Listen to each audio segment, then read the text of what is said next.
গাজায় হামাসের হাতে এখনো জিম্মি আছেন বেশ কয়েকজন ইসরায়েলি, কিন্তু তাদের মুক্তির পথে সবচেয়ে বড় বাধা হয়ে দাঁড়িয়েছেন নিজ দেশের প্রধানমন্ত্রী বেনিয়ামিন নেতানিয়াহু।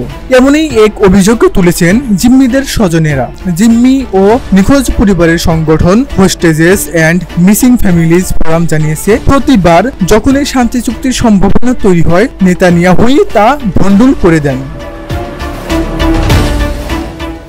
গত 9 সেপ্টেম্বর কাতারের রাজধানী দোহায় বিমান ও ড্রোন হামলা চালায় ইসরায়েল। এতে হামাসের 5 সদস্য ও কাতারের এক নিরাপত্তা কর্মকর্তা নিহত হন। এরপর নেতানিয়াহু বলেন, কাতারে হামাস নেতাদের নির্মূল করা গেলে জিম্মিদের মুক্তি ও যুদ্ধের অবসান সম্ভব হবে, কিন্তু হামাসই যুদ্ধবিরতির চেষ্টা ব্যর্থ করছে, এমনই অভিযোগ করেন তিনি।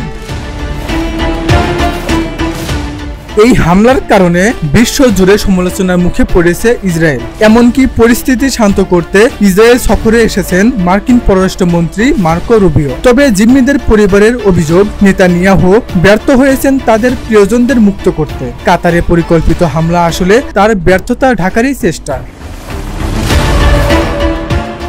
জিম্মিদের পরিবারের সংগঠনটি এক বিবৃতিতে বলেছে, 48 জন জিম্মিকে ফিরিয়ে আনা এবং যুদ্ধ শেষ করার পথে একমাত্র বাধা নেতানিয়াহু নিজেই। পরিবারগুলোর দাবি, ক্ষমতায় টিকে থাকার জন্য নেতানিয়াহু সময়ক্ষেপণ করছেন।